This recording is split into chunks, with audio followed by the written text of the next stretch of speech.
স্টেটের second deepest lake. এটার depth official অনুসারে 624 ফুট, কিন্তু that's just an official record. ওরা এরপরে আর এটাকে নির্ণয় করতে পারেনি, আর ইনস্ট্রুমেন্ট কাজ করছিল না। তখন এরপর ওরা যখন কেবল নামাতে গেল তখন দেখলো যে এটা 1000 ফুট পর্যন্ত নেমে যাচ্ছে। এরপরেও যেত কিনা সেটার বলা যাচ্ছে না। So it's real depth remains unknown. এটার পানিটা মাত্রাতিরিক্ত রকম blue. I mean it's like you have never seen before.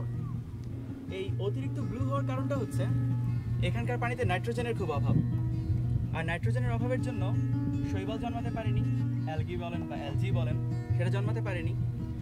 আর যখন একদম প্রাইমারি বস্তুটা জন্মাতে পারছে না, তখন সেকেন্ডারি খাদক বা শৈবালের প্রাইমারি খাদক, এরপর সেকেন্ডারি খাদক, টারশিয়ারি খাদক, এই ইকোলজিটাও গড়ে ওঠেনি। লাস্ট আইস এজে যখন পানিগুলো মানে বরফ থেকে পানিগুলো নেমে আসছিল, তখন এই লেকটার জন্ম। আর এরপর একটা ল্যান্ডস্লাইড হয়ে একটা লেক থেকে ল্যান্ডস্লাইড হয়ে দুভাগ হয়ে যায়। যেহেতু এই পার্টটা কাটা পড়েছিল মানে অপর সাইড থেকে, এখানে বিবর্তনের ফলে শুধুমাত্র 2 রকমের ট্রাউট জন্ম নিয়েছে। And the evolution was different in the other part. Biology is amazing, right?